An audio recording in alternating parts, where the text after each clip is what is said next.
I see me. Okay, wow, that took a while. I see myself now. Okay.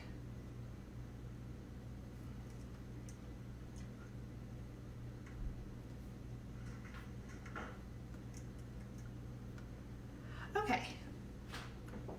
I see myself. I'm not sure if anyone's here with me. I think I just accidentally published to my old gluten-free and allergy-free foods page, which is funny because I was going to talk about that tonight. So I think that must have just been on my mind. So I'm here now. I'll give it a few seconds to see who else joins me. And then we're going to talk about stuffing and cranberry sauce and just any other topics anyone wants to discuss about Thanksgiving and cooking and kitchens and all of that good stuff. So I'm just glad I found myself. I was like, where is the video? And here it is. So it says one person. I don't know if it says two people. Let me know who's here. Like I said last week, I can't really see who's coming in anymore, but I can see just numbers and I can see your comments. So say hello and we'll start in a few minutes. And I'll just stand here and smile. No, we're doing a lot tonight, not as much as last week. Last week was an extravaganza. Hi, Jen. How are you? Hi, Teresa. Two of my favorite people. I'm so glad you're here. So why don't we start a little bit? How are you guys? I'm gonna just start and we'll talk about Thanksgiving stuff, and I might repeat myself a little bit as we go. But as you know, I'm Nicole Petrandria Huff for CocoHuff.com. And Jen says, my usual Tuesday night of working and watching you. I'm so happy. I'm just happy that this is something that people are doing every Tuesday and joining me here. And I'm particularly just so happy that everyone was here last week for the Turkey Extravaganza, as I've been calling it. I've been calling it like my turkey tap dance. It was a lot, so I hope it was helpful, and I'll probably repeat this at the end, but there's a PDF on my website that you can download with the timeline for the turkey and a little bit more information and written out ingredients for everything we did. Tonight we are doing a Thanksgiving stuffing and a cranberry sauce. So it's not as much to take on, but we're still doing two things. And the idea is, you know, I think this year it needs to be sort of stress-free Thanksgiving. So these are two things that you can make the day before or even more than one day before and actually taste better, you know, when they've sat for a day and kind of the flavors have melded together. So, so hopefully this gets you started, and then you'll have a lot less to do on Thanksgiving. So I should also say, Teresa is on the call already, and she made two really beautiful trays of stuffing to go with the two turkeys that we donated from last week's video, along with some gravy and some cranberry sauce to go with that as well. So we provided a Thanksgiving meal to 22 people in town, elderly people. So Teresa, thank you for doing that with me. And that was a nice result of this whole turkey thing as well. We were able to feed some people. I mean, I don't even know if I'm making a turkey. No, I am. I am actually making a turkey, but I might also do a duck. We've had so much turkey over the last couple weeks. So, hi Karen, I'm glad to see you. All the regulars are here. Happy almost Thanksgiving. So let me stop talking and get started. I have a lot of stuff here. I'm just going to show you, and we're going to start from beginning to end with everything. So I have for the stuffing, this ciabatta loaf over here, onions, celery, sausage, mushrooms, some duck fat from our duck video, thyme and sage. I have salt and pepper over there, and an egg and some chicken stock as well. And then for our cranberry, I have the cranberries themselves, which are just floating in some water right now. And an apple for the stuffing as well, an apple and an orange for the cranberry sauce. And I'm going to grab a lemon for that as well. So I'm going to move this out of my way. And don't let me forget if it's behind me when I need it. Sorry to bring it back to you. Here's a lemon over here. And I'm going to grab my lemon zester too.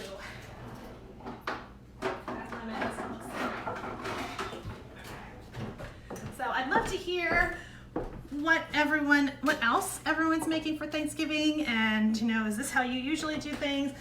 I'm trying to do sort of the basic recipe. I tend to like sausage stuffing. Stuffing's actually my favorite of the Thanksgiving dishes. So I'm gonna get to this quickly. This is my ciabatta bread. I actually said in the intro on Facebook that I was going to pre-dry it, but then I thought that's not really helping you, so I'm going to do it now quickly and let it dry, like toast in the oven while we're doing a bunch of other stuff. So just so you can see sort of how I process this into cubes for the stuffing. So I cut the whole I like a bread that has some bite to it and some flavor and like a little texture for my stuffing. I mean, you can really, any bread will do. It's a matter of preference, but I tend to like that a lot. And then it's important to dry it out after you cube it. That was a little bit thin. So I just cut it in half, cut it in thirds. And now I'm going to make strips this way, about 1/2 inch wide. And one of the things we'll talk about, particularly for the stuffing, but this does apply to other like stews and things like that, is the size of the pieces. I mean, it's something sort of before you start a dish like this, you want to consider a little bit. Like, you want a bite of bread to be bite-sized and not larger, and you want maybe your onion pieces to be pretty small so you don't have a big mouthful of onion. I'm going to put this on a baking sheet after we cube it. What else? Hello, David. Thank you for being here. We're making stuffing right now. Now I'm trying to do too many at once because I'm going quickly. Let's do a little bit less. But so I like, you know, a 1/2 inch cube like this of bread for my stuffing. And I like almost everything else to be sort of smaller, except maybe the mushrooms. So it all kind of blends together into one dish. Does this make sense? I find that remember in our stew video, I cut those pieces of meat a little bit smaller because you don't want big bites. So this is going onto a tray, and it's going to go in my oven to dry. Let me quickly try to do this so we're not here all night, but I thought it would be interesting to see. So the key to your stuffing is the dried bread. You want it to be not moist anymore. I'm using a serrated knife to do this. And the reason for that is you want that dried bread to soak up all the flavors of everything else that you're going to put in here. So, whoops, this might be taking a little bit longer than I anticipated, but that's okay.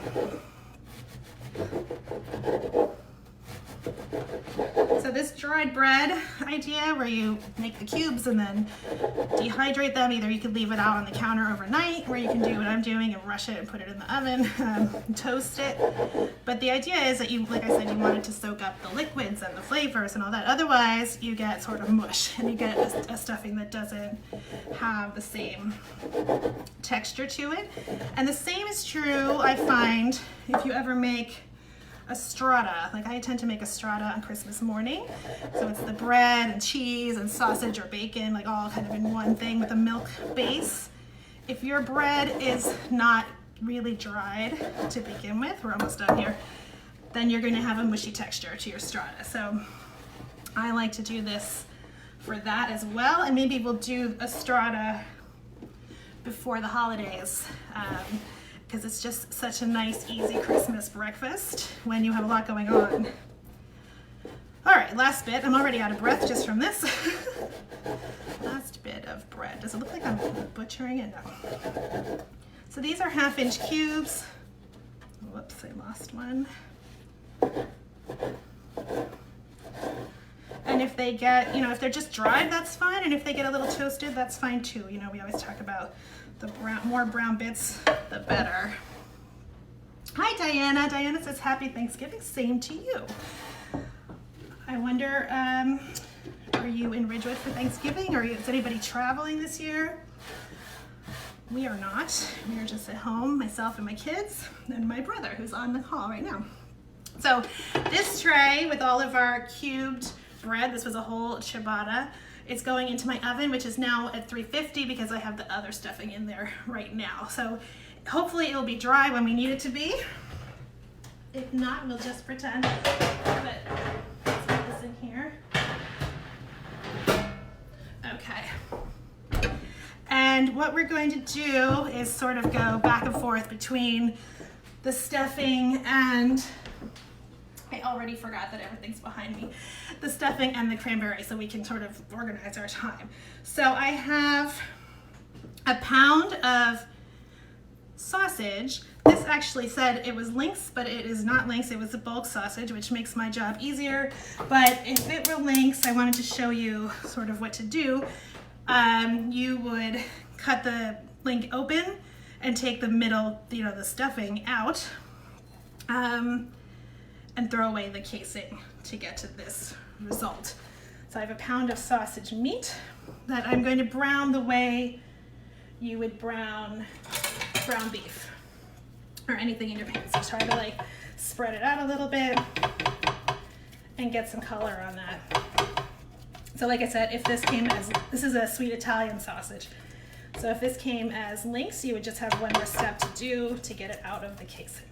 And we want it in little pieces like you would with ground beef. All right. So the next thing we're going to do is chop our mushrooms so that when the sausage is browned, those are ready to go in next. So this is similar to when we brown our meat for a stew and then we put the mushrooms in. All the things that you want a color on, like a nice crispness, go first. So our mushrooms hopefully will get some color in the fat that came out of the sausage. And if we need to, we'll add a little extra fat. So I have these just white mushrooms. There's some breadcrumbs on here, but that's fine. I am in the washing mushrooms camp. I know some people just wash them off. I wash them and then brush them off because they still had some dirt on them. And then let's see, I'm going to cut the sort of dry ends off and save those for our mushroom stock.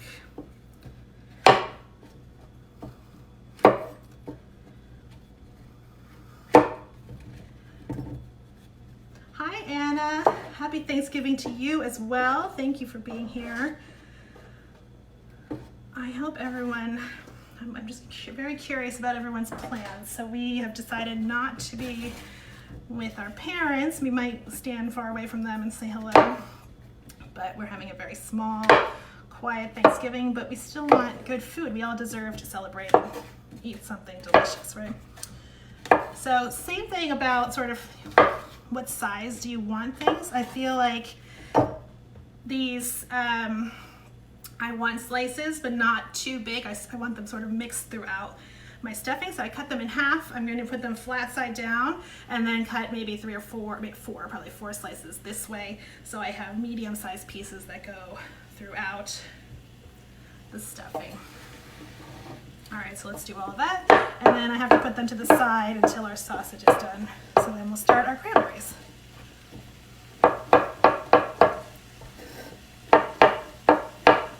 It would be smarter if I put them over here because I'm right-handed and put those that way. There we go. And you know, anyone who's been here every week knows that I always forget to say anything about what I'm doing or asking questions. So I will just say quickly, I left it all out this week. My website is Coco Huff, COCOHOUGH, and my main business for 18 years has been kitchen design in the New York and New Jersey area, and now I'm focusing on food, as you all know, to make your time in your kitchen the best and most delicious and least stressful it can be. I always feel like your time with your kitchen is special and your time should feel good. And the reason I say this is to remind you that if you have any questions about kitchens, about Thanksgiving, other dishes, about our turkeys from last week, anything you would like to ask, feel free, please, to ask me on this video or after. Some of us have been having fun conversations about food during the week as well. So please feel free to ask. All right, my mushrooms are going into a bowl for when I need them. Let's just check if this is browned. It's getting cooked, but not really browned yet, so I'll give it another couple seconds, and then we'll start our cranberries while this is still cooking. And keep chopping our vegetables and things. Put that out a little bit. Okay, so we're going to, like I said, we're going to start our cranberries and go back and forth between the two. So I have my cranberries here in water. The thing about cranberries is you have to kind of pick through them the way you would with dried beans. So there was nothing much going on in here, but they always say you might find a pebble, or you might find some of them have, like, I don't see any right now, but sometimes they have this wispy little stem still attached, and you want to get that out of there as much as you can. So I'm just going to go to my sink and strain this into a strainer, and come back and put them into our pan. So these are going in here, and we'll start, let's see what to do next. Yeah, I don't want to get behind with the vegetables for the stuffing, but we're going to do our orange for the cranberry first. So let me come back here. Into our cranberry sauce, we're doing some sugar, because cranberries are very tart. 1 orange zested and juiced, 1 lemon zested and juiced, and an apple. So that's like our basic recipe. A little bit of cinnamon, you could put a star anise in there, you could put some cloves that you could fish out later, or a little bit of ground clove. But that's our basic recipe right now.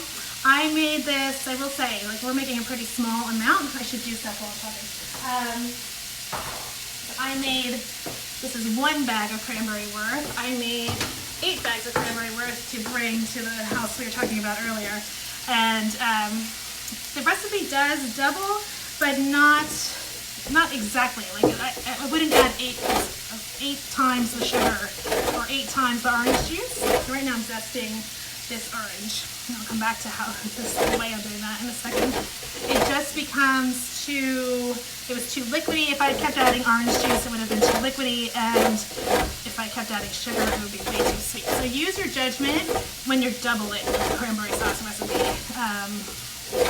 to not make it overly sweet. I don't like it too sweet, so I start with a small amount of sugar and work my way up. So it might look like I'm butchering this orange right now. I would normally use my zester, which I'm going to use for the lemon, but I like this texture of orange peel in the cranberry sauce. I think it gives it a little bit more, like a little texture. That's the right word, actually. So I'm using a box grater just on this regular, like, cheese grating side to zest this orange. And you only want this top orange layer. You don't want the white pith as much as you can avoid it, which gives it sort of a bitterness. And that's always true when you're zesting citrus. So it's not quite as pretty of a process with this big grater, but it will have a nice result. And oh my god, it smells really good. It actually is a very strong orange smell. Okay, so this zest is going in with the cranberries. I haven't put the heat on there yet. It will come together pretty fast. And let's check on our sausage. Oh yeah, that's nicely browned. Flip it over, break it up a little.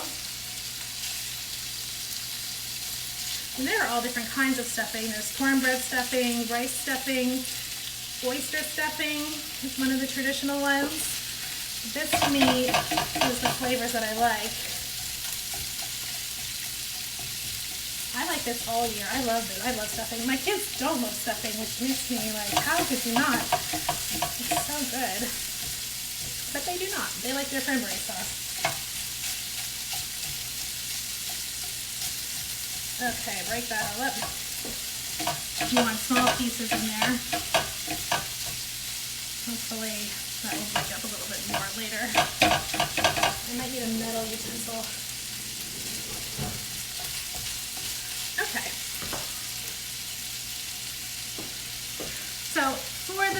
we're doing like we did with any stew or anything like that. Brown, put it to the side, brown the mushrooms, put it to the side. Like, so we're working with this big bowl that I have over here, which will eventually also put our bread in as well. So in about 1 more minute, this will be ready to go in there.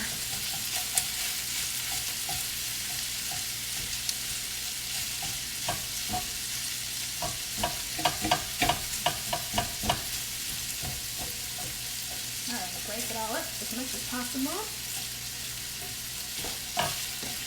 All right, and this is going to cook more, but like any stuffing, even when we did the stuffed eggplant, you want the filling mostly cooked before you start, so that the second cooking is really everything coming together, not raw ingredients inside.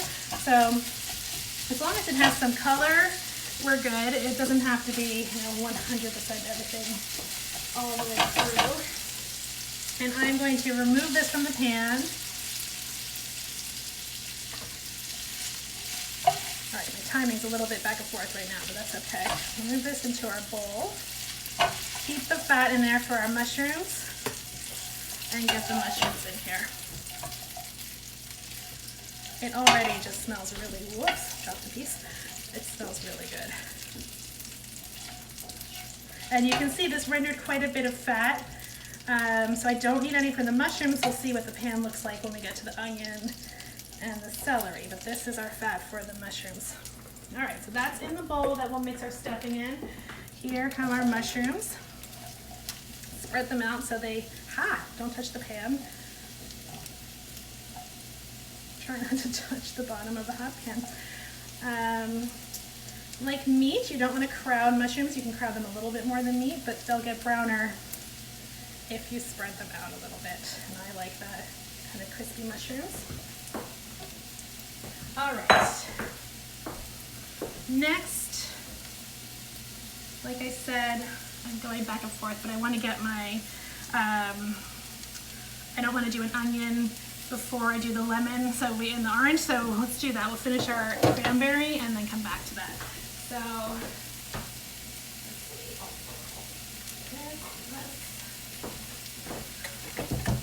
and the lemon. So I'm going to zest this lemon. Same thing as the orange, you just want the yellow part, not the white. And in this case, it's going to be much finer. You really don't want big pieces of lemon peel in your cranberry sauce. And you can see it's pretty fast process. We're just going around, and this is already down to the white part, which is called the pith.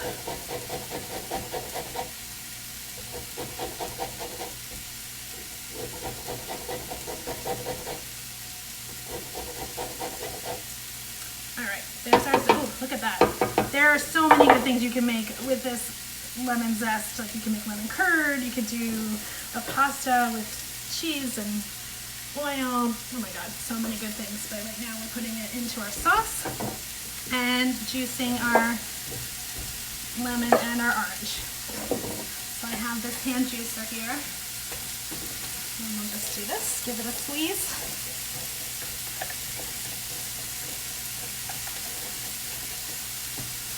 Lemon.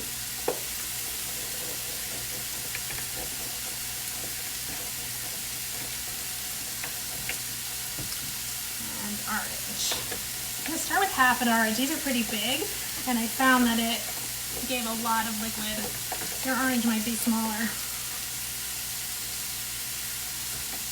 And the cranberry sauce sort of firms up the next day too.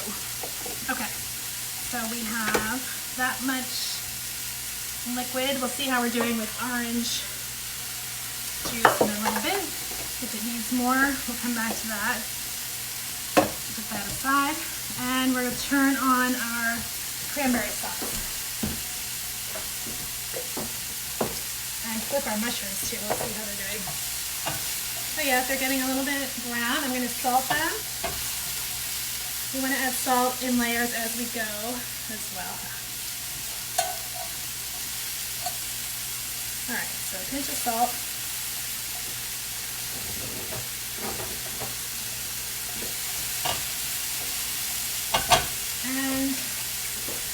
case this burner doesn't work, I'm going to lightly use the match.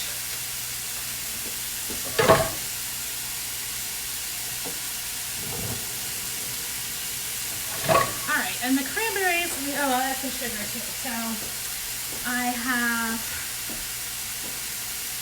half a cup of sugar here. For the cranberries, I'm going to add about half of that, so a quarter of a cup right now, and then we'll see how we're doing. Like I said, I like it pretty tart, like not overly sweet, so half of this is going in here. That's a quarter of a cup of sugar. And this is a different pink spatula, so hopefully I won't get them confused. We'll just stir this up.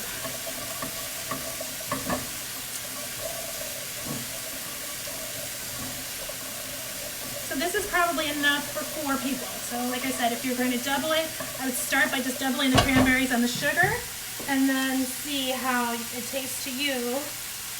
If you want to add more orange, or if you could use more liquid. I'm putting a pinch of cinnamon as well. Teeny bit, tiny bit of cinnamon. There we go. Stir it up.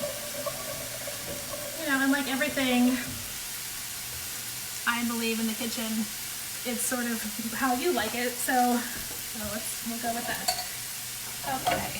Whoops. Pepper meal down. All right, let's give these a little flip. These are looking good. I'm going to quickly chop these apples.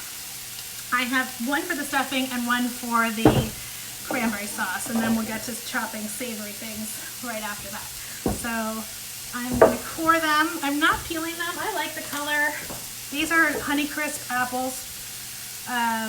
You could use a Granny Smith. Anything that stays crisp. You wouldn't want to use a Red Delicious. I think it would turn to, you don't want it to turn to applesauce in your cranberry sauce or in your stuffing. So give it a quick, core it.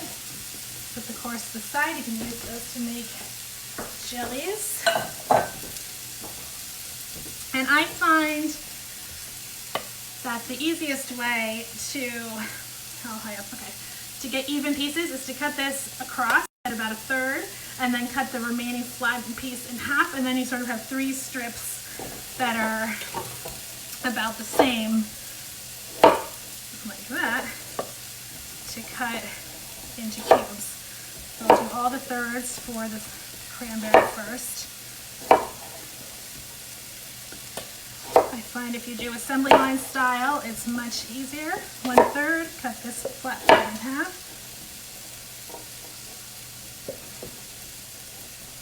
Okay.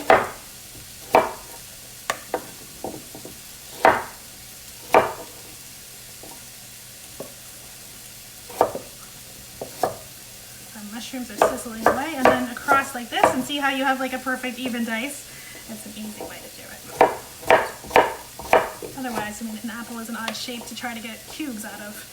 So that's definitely the best way. Line them all up.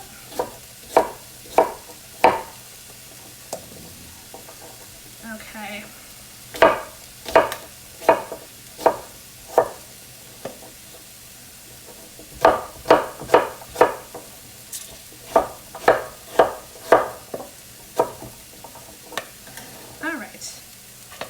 Some new people. I just want to say, if you have questions, please let me know. I'm happy to chat about anything. It could be about anything. It doesn't even have to be about this while I'm cooking. So this is going into our cranberry sauce. And the key to knowing, what's going on with your cranberry sauce is to listen to it. So I can already hear some berries popping, and that means that they're turning like softer and turning into sauce. So I'm going to turn this down pretty low. Actually, I don't want them to be mushed before the flavors come together. Okay, and one more apple quickly. Kelly says, hello, Turkey. Hi, Turkey, to you. Kelly, well, we should tell our turkey story, Kelly. Can I tell that while I'm chopping? I'm doing this other apple, again, the same way for our stuffing. But Kelly and I used to run races in the New York Roadrunners Club. Is this an appropriate story? Yeah, it is. And one year there was a turkey emceeing the race. It was a guy in a turkey costume, and he was running. I don't know if I'm telling you right. Tell me if I remember it correctly. He was running along with the race, and they were talking, the turkeys in the race, and he fell, and his head rolled off, and the British announcer got very excited and was like, "The turkey has lost its head! The turkey has lost its head!" And I think of this every Thanksgiving. I've thought of it every Thanksgiving. It's probably been 20 years, right, Kelly? And I can't think of a turkey without picturing this poor turkey on the ground with its costume head like 20 feet down the street in New York City. So, we're not doing turkey today, but that was pretty funny. And all right, our apple, Teresa's laughing. How's that for a cooking story? The turkey has lost its head. Yeah. All right, we're almost done dicing this second apple. I hope our mushrooms aren't burning. We're gonna check in a second. And get on with our onions and celery. All right, that's another apple. If you see a bigger piece, just chop it up. This one is going to sweeten our stuffing.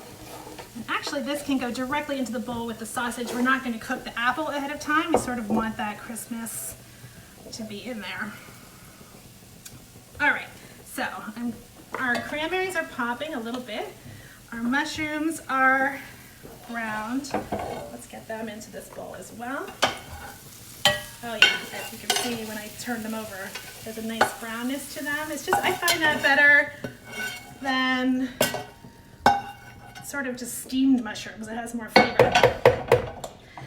And I'm gonna quickly get an onion into our hot pan. So let me just turn this way down too so I don't, actually I'll turn it off for a second while I chop. All right, I have one large onion. I'm going to dice the way we've been doing in the past. Same method. And like I said before, we're thinking about, you know, how do you want this to feel in your mouth when you're eating it, basically. So I want the onion pieces fairly small, obviously much smaller, in my opinion, than the bread. So that's what we're going for. So cut it in half, peel. I'm saving all these peels off to the side for my stock. There's more apple. And then we cut downwards like this, about less than ½ inch apart on both halves.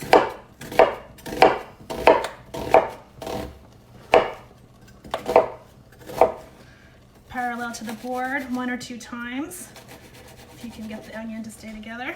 And then downwards.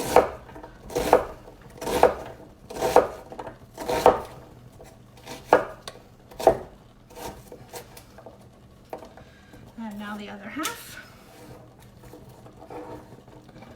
Again, parallel to the board, watch your fingers. 2 times. Downwards. And we have a diced onion.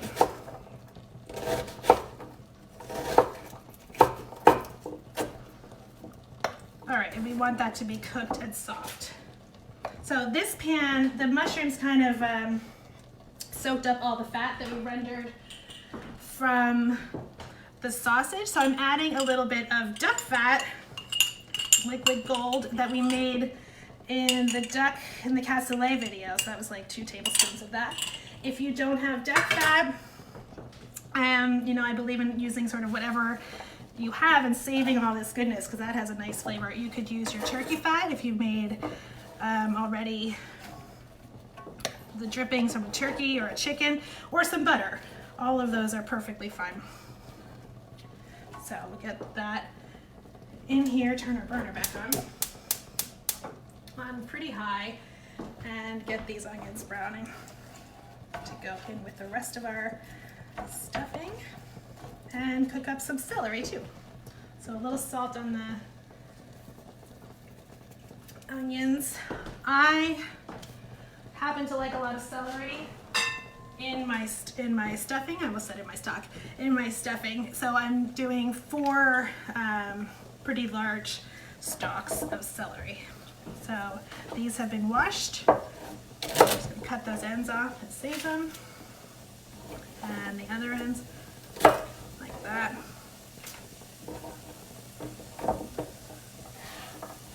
And if any are sort of really wide, I just cut the wide part in half so the pieces end up sort of uniform. And then just cut across like this.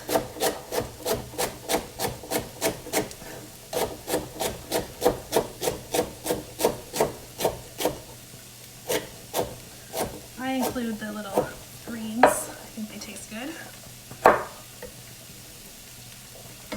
And that's going in with our onions. So basically that just has to cook. I'm going to check on our breadcrumbs and our bread, cubed bread, see how it's doing. And we'll start to put our stuffing together.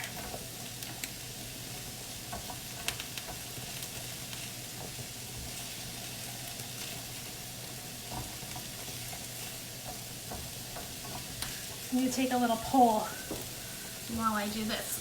Who likes their sweet potatoes with marshmallows?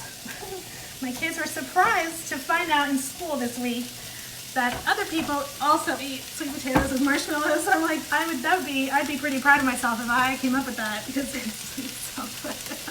But I think it's such an American thing, right? So I'm taking an informal poll. Here's our cranberry sauce. You can see some berries are still whole, some have popped and are pretty mushy, which is, you know, they don't have to all be popped, but we want, I guess, most of them popped so it comes together as a sauce. So we'll keep going for another minute with that. Stir this.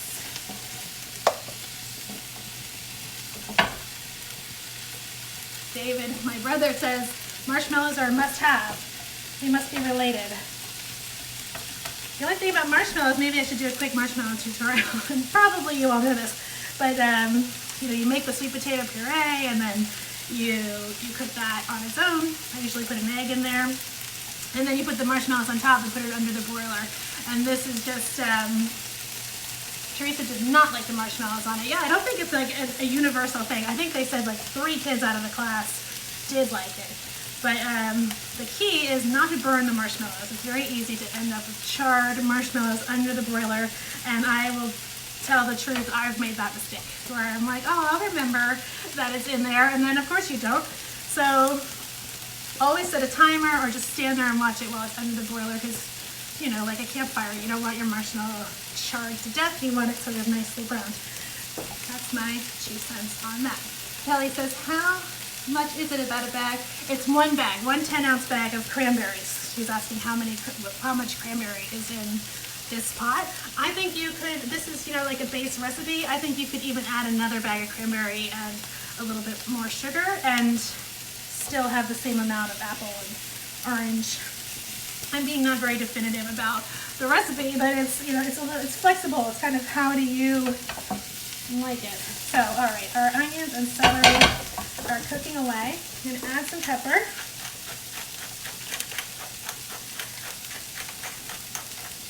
Now you always want to think about the total salt in a dish. So like when we made our gravy, we did not add salt because it was in there from the brine.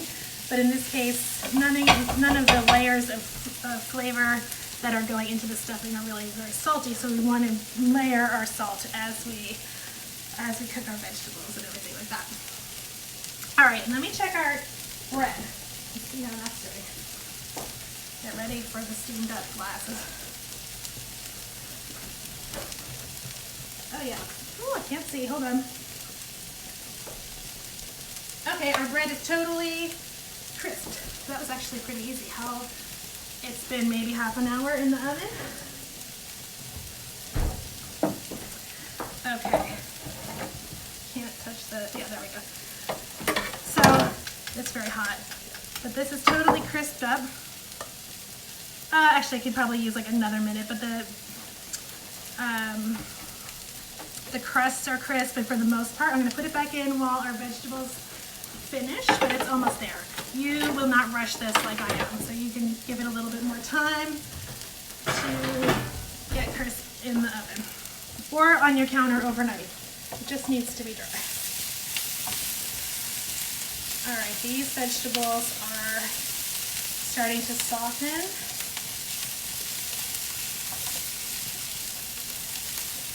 And I feel like our cranberry sauce is there. You know, it's going to cool and come together, and it's all cooked down and kind of incorporated there. So I'm going to turn that off so I don't overdo it.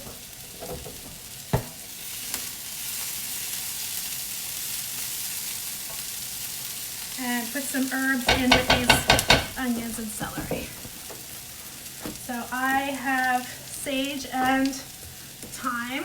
I can't get enough of these flavors in the fall. I just think they're so delicious. I actually had a hard time. I've been using sage from my garden, and then I really wanted rubbed sage, which is kind of, I've done this before with dried herbs on the video where you go like this with your fingers and you want it all down to a powder. So I was looking for that product, which is a very common product, and I really had a hard time finding it this year. So I'm using about 2 teaspoons of rubbed sage. I'm putting this in with my onions, and maybe a little more. Onions and celery. Hi, Tanya. Oh, thank you so much. Kelly's asking, whoops, I just spilled my, hold on, too many things at once. This is my thyme. This is a dried thyme. I'm doing about, so remember, this is for the whole dish, not the onions and celery alone. So that's about a tablespoon also going in. So we want to flavor that whole dish with it. Kelly, the bread right now is at 350. If you were really just slowly drying it, you could even do it as low as 200 and walk away and leave it for a long time and nothing will happen. So, except that it will dry. So that's kind of the easiest way, or, you know, no heat overnight, it will get stale, and that's what you're looking for. It's really one of these dishes that the stale bread soaks up all the goodness. But right now my oven's at 350 because I have the other stuffing in there for us to look at. So it went pretty quickly, actually. And they're getting a little bit of like toasty color on the bread, which is nice. Okay, where are we here? I'm going to put our cooked onions and celery in with the sausage and apples and mushrooms that we have here. Stacy said she had a hard time finding allspice berries for the brine. Interesting. I don't know. This is one of these weird COVID things that people are buying up spices. I don't know. It's funny to me, but maybe there was a run on spices this year. I'm breaking up some of these sausage pieces with my hands. They're a little bit, like they didn't break up quite as much as I would have liked. With the spatula. A metal spatula might do that better. So just get in there. I have the apples, the mushrooms, and the sausage in here. Soon we'll have everything in here. Yeah, I think I went to 3 stores looking for sage, like what's going on? But I did find it in the end. Okay, I'm gonna wipe my hands and add all of these vegetables in here. So those 4 stalks of celery, a large onion. For once, I'm not putting garlic in something. You could if you wanted to, but I did not. Our herbs are in there. And I turn off my burner and we're incorporating this. And now we're going to add our bread to this. This smells really good. Okay, so bread's coming out of the oven again.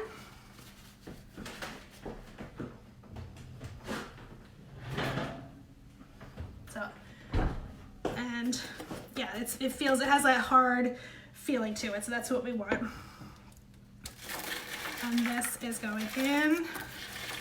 I hope there's room for it. It looks like a ton of bread, but it's going to, this whole thing will fit into one, you know, lasagna size casserole dish in the end. And I actually did measure that out because I was like, it looks like so much, but it's the right size for the casserole. All right, fill that bowl up with our bread and start tossing it. And then we're going to talk about moistening it a little bit and adding some things to hold it together in the end. So just carefully take this mid off. Put your hand above and give it a toss so it doesn't come out of the bowl. And we're going to do that a couple times. I love stuffing so much. I'm actually happy to have 2 whole stuffings here, just for myself and 3 other people. My brother's on this call right now, so you're in luck. I hope you like stuffing. Okay, so that's sort of tossed together.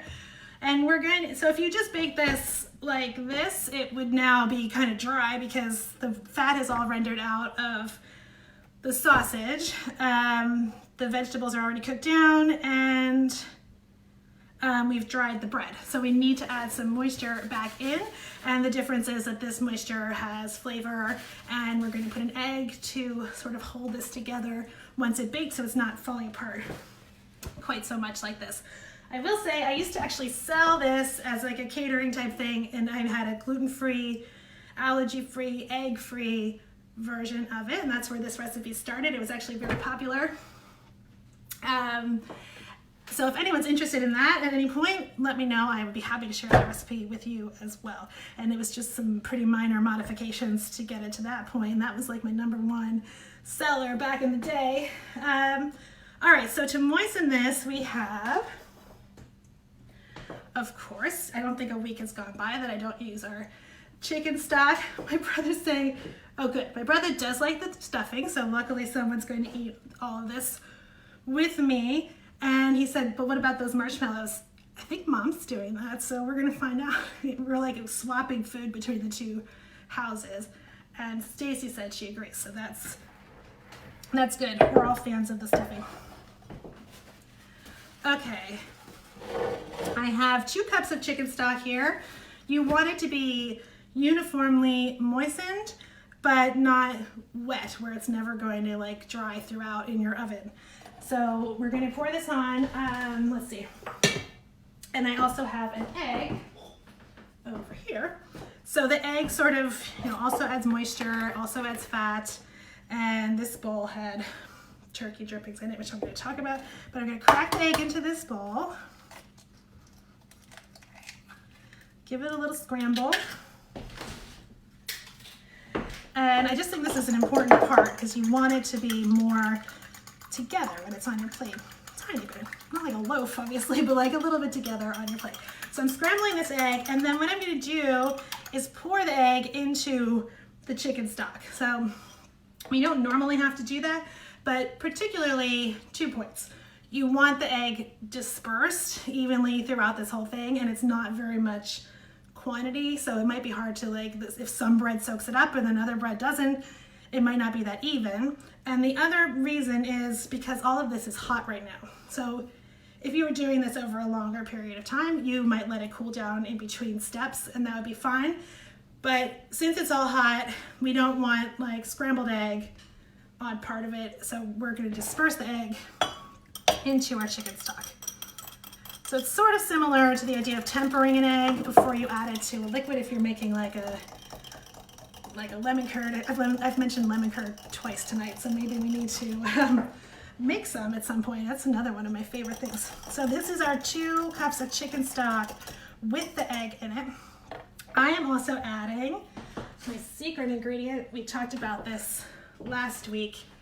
This is the strained fat and drippings from our turkeys. When we made our gravy, before we made the gravy, we used the fat separator to get the fat off the top, and I said this is what's going to give your stuff that was not in the bird the flavor as if it had been in the bird. So if you have your turkey already done at this point, or you've done this in the past and saved the fat, you can use this now, and I hope this next step makes sense. But if you don't have that, you're going to have turkey drippings soon after you are making your stuffing for Thanksgiving. So at this point, so say you're like half an hour from eating and you have your turkey drippings, add them to a little bit of stock, pour it over the top of your half-cooked stuffing and let it bake the rest of the way, and you'll get that flavor. If you need me to repeat that at any point, let me know. That was a lot of instructions, but I'm just putting like 2 tablespoons or a little more right in here. But you can see it's not just fat, it's like some of the drippings and the delicious flavor from the turkey. And this is why I save all these kinds of things, to just get that flavor in there. And we're pouring all of this over our stuffing. I'm going to do about half and toss it, and then we'll do the other half. And as you go, I mean, maybe this bread wasn't quite as dry as my other bread, so make sure you're keeping like a firm texture to your bread and it's not getting mushy, and if it does, then you would stop with the moisture. And you just kind of get a feel for it. I think this looks so delicious already. All right, and I'm using my hands to just try to keep it in the bowl. All right, that was half, and now the other half. All in there. So again, that was chicken stock, turkey drippings. You can do duck fat like I did earlier. This is why I have a fridge full of jars of rendered fat. That's also delicious, but it makes a difference. It makes like such deliciousness. You could do some butter if you had none of those things, or just your turkey stock, or I'm sorry, your chicken stock or turkey stock, and an egg. The egg is important. All right, we've done it. Here's our mixture. I'm going to put this into a casserole dish. So let me wipe my hands. And I like to butter the casserole dish, first of all for flavor, and secondly so it doesn't all stick. Let me clear a little space. Whoa, I'm making a lot of loud noises. Clear some space here.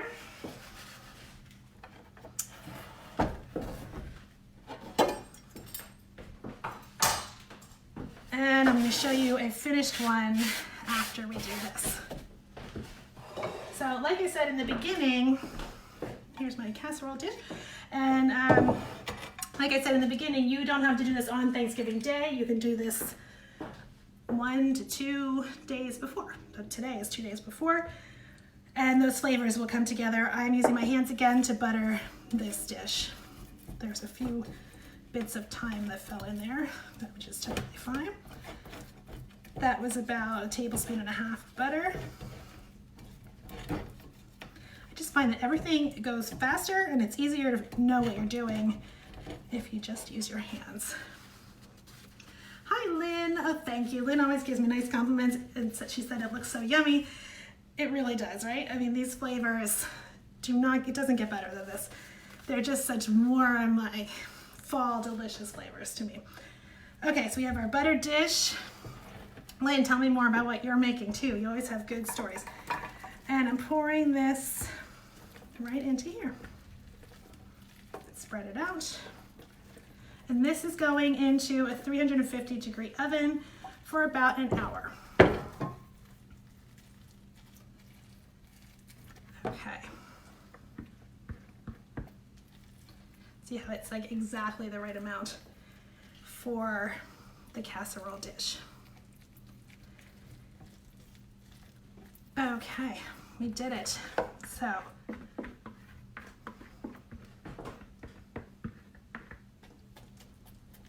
there's our stuffing. All right, I'm moving this to the side. Wipe my hands again. This is not hot, so I'm moving it over here. That will go into the oven. And let's see, I'm gonna flip this board over so we can do a little presentation. Let me brush it off first. Okay. Are we ready? I love this moment. Lynn's not making anything tonight, just watching. Well, I think we all deserve a break, especially before Thanksgiving, right? It's gonna be enough work. Oh, but you're going to your parents, so good for you. We all deserve a break in general, so it doesn't matter if it's Thanksgiving. Okay, well, I can't see again, but all right. Here's our finished stuffing.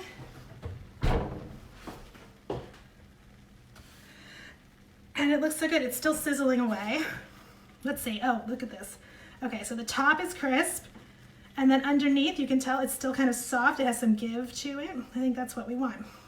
And this one, I actually did do the second step where I poured the stock and turkey drippings on it sort of halfway through. So I think that helped add to this nice browned layer on the top. But this was in the oven for 350 for an hour. And I think it came out really nicely. So we're gonna, David says it looks so good. It does look so good, right? So we're going to try that. And I also have a little bowl here to put some cranberry sauce in. So of course, I actually did not make a cranberry sauce in advance. I figure it looks about the same, but you will let your cranberry sauce completely cool, wrong camera, there we go, completely cool in the fridge. I would let it come to room temperature, like anything that you've cooked, come to room temperature first, so that you don't heat up your fridge, and then chill it, and it will all taste even better. But we're gonna pretend this one is cold.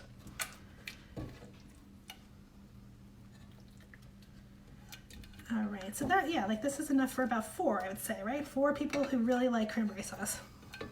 4 to 6. And that was just 1 bag of cranberries. It's like 1 of everything. 1 bag of cranberries, 1 apple.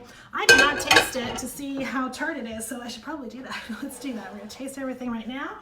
Just need a spoon. 2 spoons. Okay.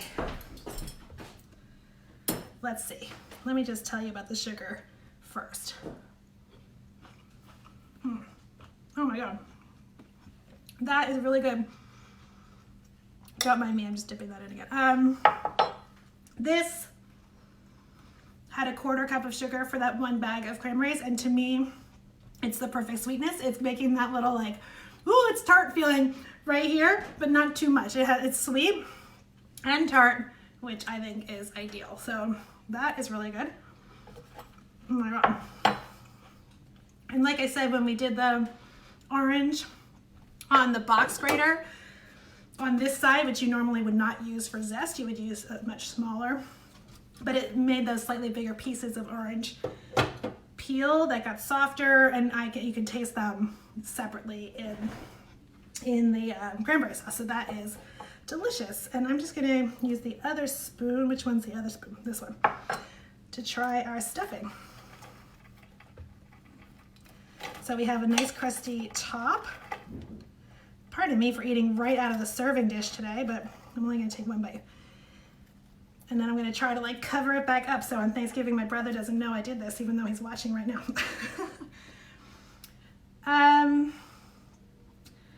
David is asking, let me try this first. Hold on, let's see.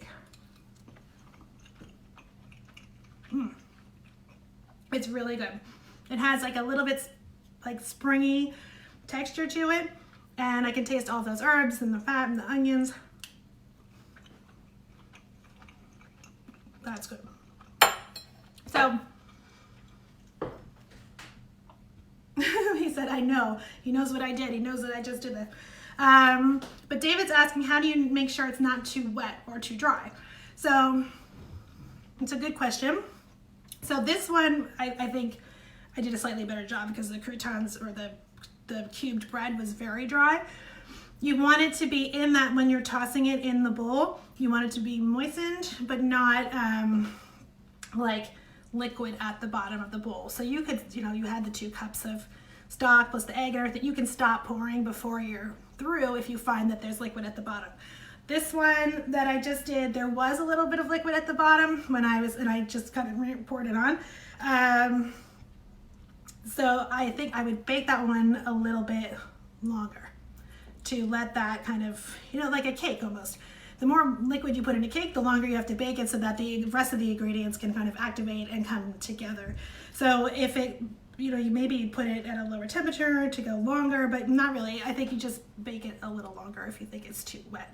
I hope that answers that question. Okay, so we have our finished stuffing and cranberry sauce. These are both ready for Thanksgiving. And I hope that this was informative for everybody and fun. And I hope that you know, you all have a wonderful Thanksgiving, even though it's going to be very different this year for most people. Let's see. Next week, I hope this is the right choice, but I thought we'd take a small break from cooking, even though I have a lot to say about turkey leftovers. I might do some of that as separate, like pre-recorded videos, but some people have been saying, like, let's do a kitchen tour.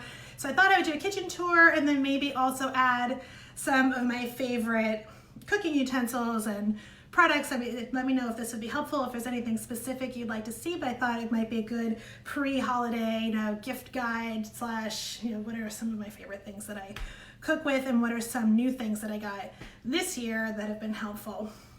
So that's my plan for next week. We'll see how that goes. I'll be moving around more and we'll see what happens and how it all goes.